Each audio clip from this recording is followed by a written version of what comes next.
Hey everybody, Jeremy here. So today I'm going to be checking out the Joulle Portable Electric Kettle from a company called Voltaics.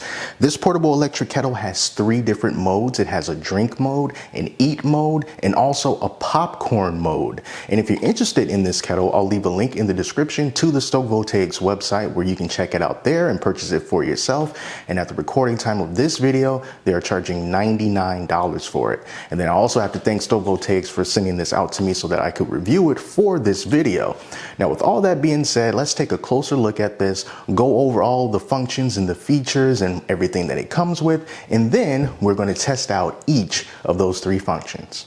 So even though this kettle is shaped like a giant cup and it is portable, it still needs to be plugged into a power source in order for it to work. So it doesn't have a rechargeable battery. Instead, you have to plug in a standard wall outlet plug in the back of this and then plug it into a wall or some type of other power source in order to get it to work. So it's just going to be a standard wall plug that comes with this.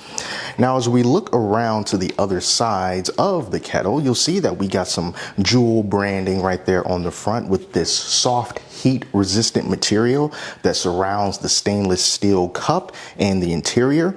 We also have this strap here on the side, and then that helps with getting a nice firm grip on the cup for when you need to drink anything out of it, or if you need to pour anything out. This just gives you a little bit more security as opposed to just trying to wrap your mitts around the cup with nothing else there to sort of give you a little bit of extra balance. It also has a press-on lid that includes a few different holes. You got the drink spout here for when you want to drink out of it. It has a smaller hole on the top for a standard size drinking straw, and then also several holes along the side to let steam escape, and then also that's useful for when you want to pour out any excess water. And then the inside of the Joulle is the stainless steel interior that also has fill lines and also some measurements in there. Now, you can fit 16 ounces of liquid safely inside of this kettle without getting close to the max fill line, and then it goes to as low as 4 ounces. So from 4 ounces to 16 ounces, that's how much space that you're going to get on the inside of it. And then as for its controls, those are all located right on the front. So we got the big power button right there, and then we have the 3 different modes that you can use to eat, drink, or even make popcorn, and they all do different things. So if I slide it over here to the drink function, it's going to heat the liquid up to a boiling point, and then automatically it's going to turn itself off. If you use the eat mode, then it's never going to turn itself off. You're going to have to do that manually, and that's why it's recommended that you don't leave this unattended when you're using the eat mode, because it will continue to heat until you turn it off. And then there also is a popcorn mode, and when you use that, at least the instructions say that when the popcorn is finished popping, it's going to automatically shut itself off. Now, I'm not too sure how it knows that the popcorn is going to be finished popping, but we will test that out momentarily. And that's really all that there is to it. Pretty simple functions. So I imagine that this can be something that might be useful for someone if they want to enjoy the great outdoors and they have a power source available to them so that they can plug this in, but also for people who may be going into work, let's say an office, you want to make your own coffee, you don't trust their coffee machine, you can do it all right here inside of the Joulle. Maybe some tea if you want, and the same thing with lunch. I'm going to make noodles, going to make some type of pasta, you can do it all right here. So now let's check this out. I'm going to boil some water in here, going to make some coffee. I'm going to see how long it takes for that water to come up to temperature. We're going to check what that temperature is, and then in general, just see how well it all comes together. Now I am going to make some coffee. So to do that, I'm going to take the lid off, and I'm only going to put 8 ounces of water inside of this cup. So that's going to be 1 cup of coffee, but if you wanted more, you can always add more water. So I'm going to just pour this in until I can get up to the 8 ounces. So now the water is in there. I'm going to make sure it's on the drink function, and it is. Now just hit the power button. And I'm also going to time to see how long it's going to take for this to start to boil up. It's about 1 minute and 50 seconds in. You can probably hear it starting to really begin to boil here. And here's a nice little look at it. We got those bubbles coming up. And I'm just going to do a quick little temperature check here. And it says that this water is now at 162 degrees, 165, 167, which basically puts it at the lower end of the regular drinking temperature for coffee or tea. And the website says that you can expect to get boiling water in 5 minutes. We are only about 3 minutes in, and this is bubbling so good right now. I think this is beyond the temperature that most people would want to drink their coffee. So if coffee is what you're going for, you can pretty much stop it right here. So we'll say about 2 minutes and 30, 2 minutes and 45 seconds, and then you get yourself a nice strong boil here. So that's about as hot as I would want it to be to make coffee. So at this point, I'm just going to shut this off. And now I can start to add coffee. Now they do sell like little instant coffees in little pouches like this that you can buy at the store for a really cheap price, and you just pour that into the Joulle. So now that we've got super hot water, I'm just going to pour this coffee in. The question is, how hot is the cup going to be once it's finished boiling that water? Can you actually really hold on to this without actually like hurting yourself? So we're just going to see. We got this heat resistant sleeve around it, and it's not going to burn my hand. Is it warm? Yes, it is warm, but it's definitely something that you can hold on to, especially if it's colder where you are. It's actually be pretty comfortable for keeping your hands warm. All right, so let's pop the top on here. And that's where we come to the first complaint that I have about the Joulle, and that's the lid. I really don't like this push down top because I find it to be a little bit uneven at times, and I have to really make sure that it is completely covering the top of the cup all the way around, just to make sure that the lid is on there nice and secure. And as you can see, it kind of just came off pretty easily, and that could be quite dangerous, especially if you're drinking something that's really hot. I think that a screw-on lid would have been a much better option as far as safety goes.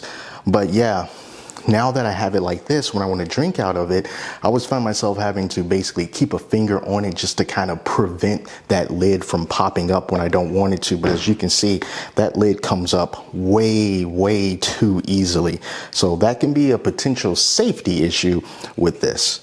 So now the coffee is out of the way, let's use the second feature of the Joulle, and that is the eat mode. So it's been a few minutes. This water has started to boil. So now I'm just going to pour these pasta sides over inside of the Joulle, and it's going to get cooking. This is the chicken flavor, fettuccine in a savory chicken flavored sauce with other natural flavors. All I have to do is bring a couple of cups of water up to a boil and then stir it in. Let it just get happy for like 7 minutes, and then we eat the stuff. So let's pour this in.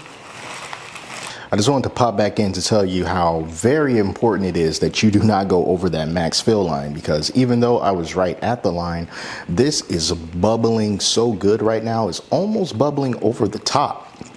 So perhaps you also have to take into consideration where that water line is going to be even after you add things like pasta or noodles to this, just to make sure that it really stays below that 16-ounce line. So maybe not look at it as a measurement just for the liquid, but rather as a measurement for everything that's going to go in there when it's added to the liquid, and take into consideration that the liquid is going to rise.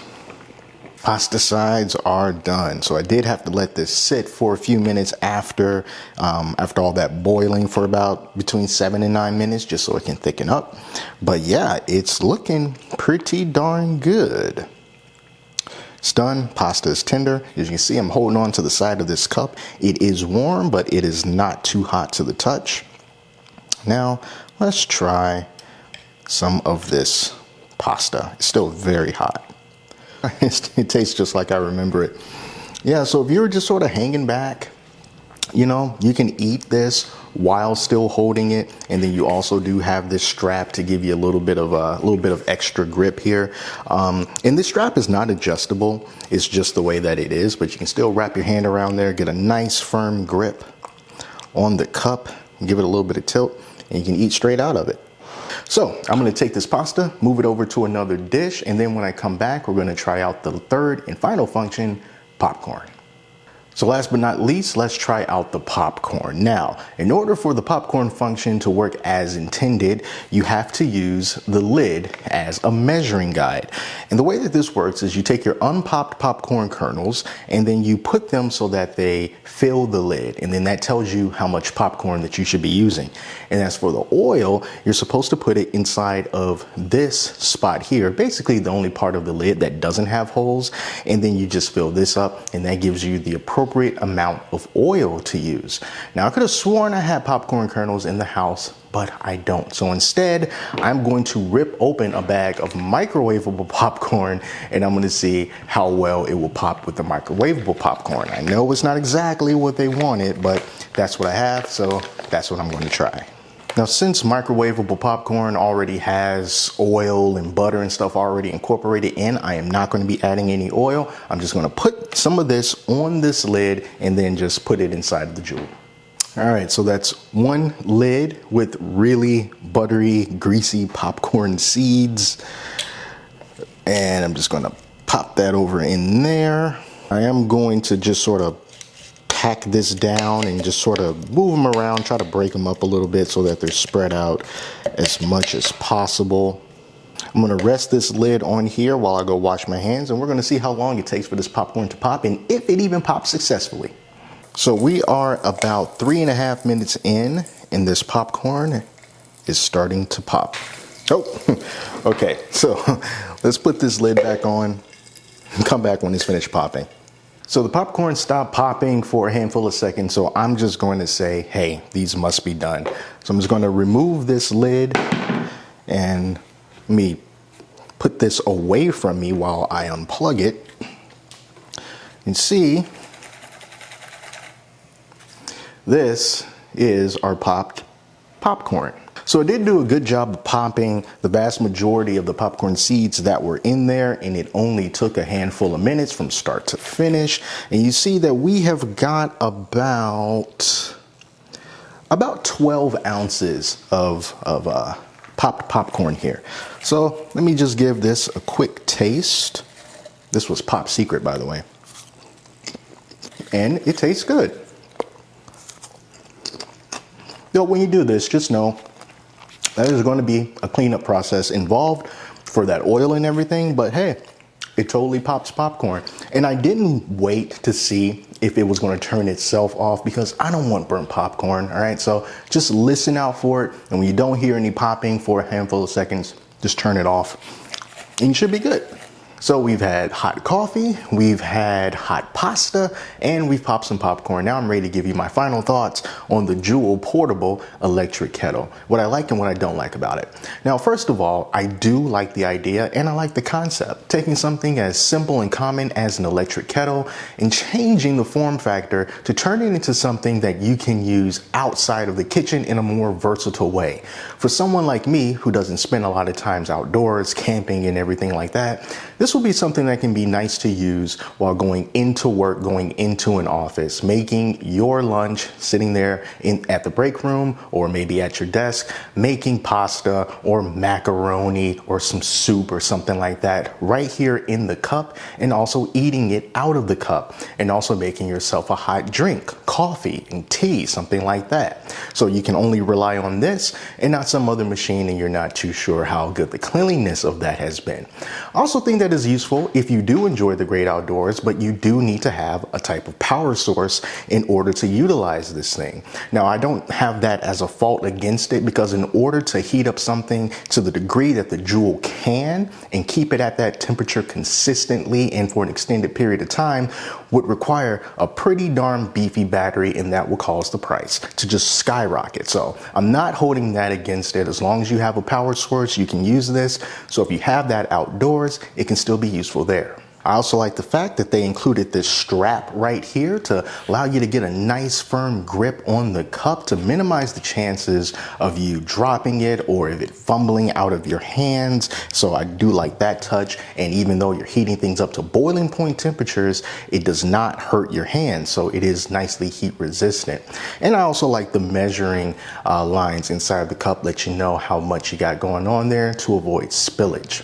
Now, let me tell you what I don't like about this. And unfortunately, what I don't like is a pretty major part of it, and it's the lid. I am not a fan of this push-on lid. I would highly prefer a screw-on lid, because I think that that's going to keep the contents more securely inside of the cup, and that's especially important when you're drinking hot beverages. The last thing that you want is for a lid to come flying off when you're trying to drink hot coffee, or even for little drips to come down when you're trying to drink coffee. And even if it doesn't hurt you that much, it can stain your clothes, and no one wants to do that when you're out and about. I've just found this lid to be very fiddly, even from the first time that I tried it. I put it down on here and it just does not sit flush. I find myself having to go around the entire area and pushing it down just to make sure that everything is down and it's secure. And then I have to just sort of keep testing it to see how easy it is for me to lift that lid up. And I don't think that it should be that easy to lift the lid. So it gives me caution when it comes to drinking hot beverages out of here, at least not without putting a finger on the lid to just kind of make sure that it's not going to open on you. But I think that's something that you definitely should not have to worry about. And I hope that that's something that's just with this particular one that I have, and not some of the other Joulle models that are going to be out there. So if you decide to get this, then hopefully your lid will be able to sit on there more securely. But for a future iteration of this device, if there is any, I highly suggest changing out this lid to a screw-on top. It will be miles better than what it is now. So I hope you all enjoyed this review of the Joulle Portable Electric Kettle. And remember, if you want to purchase this, check the link down in the description of the video. It'll take you over to Joulle Voltaic's website, where you can purchase it for yourself. Right now, it is $99. Thank you all so much for checking out this video. And remember, if you want to see more product reviews involving things that you can use around the house, be sure to subscribe, because I always have more coming. So that's it. Until next time, take care of yourselves, and I'll talk to you next time.